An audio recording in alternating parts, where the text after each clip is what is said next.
Both presidential candidates are back on the same playing field now that Barack Obama has returned home from his trip abroad.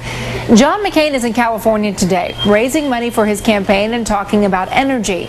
And Barack Obama is in Washington, telling top economic advisors he would work rapidly to revive the sagging economy.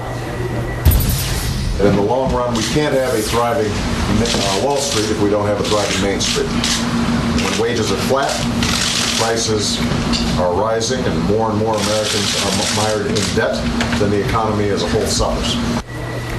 Joining us now is Democratic strategist Bernard Whitman and Republican pollster Chris Wilson. Chris, let me begin with you. The news that the next president may inherit a record deficit, almost $490 billion. What possibly could McCain say to that?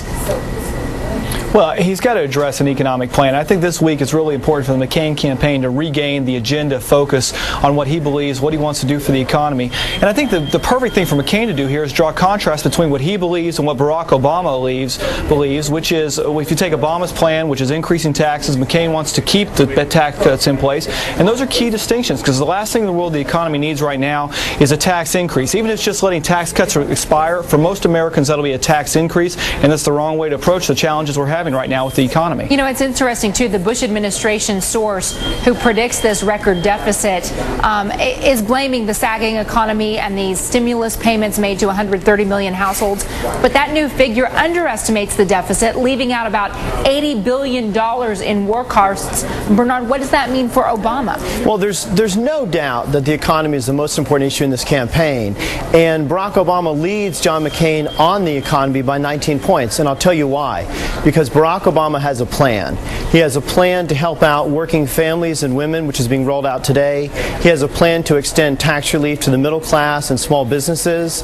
He has a plan to deal with the housing crisis. He has a plan to end the tax burden on seniors who are making less than $50,000. He has a plan to create 5 million new green jobs.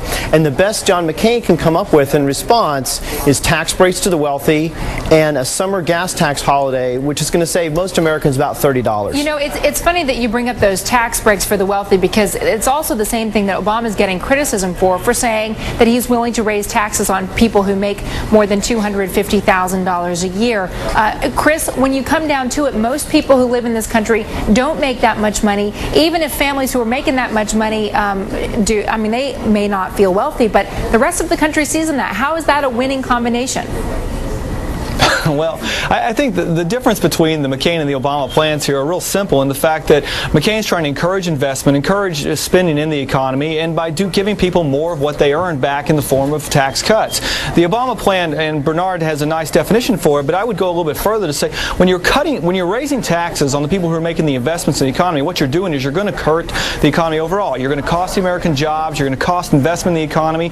At the end of the day, it's not the right approach for America. And so I do believe, and I would agree with Bernard in the statement, that Obama's done a good job in defining his plan, but right now it's got labels. Bernard put forth all those labels. What needs to be done is the American people focus on it more, and as the McCain campaign does a better job of defining what they believe in and comparing it to the details of the Obama plan, I think you'll find one is better for the economy and one is worse for the economy. Chris, Bernard, thank you both.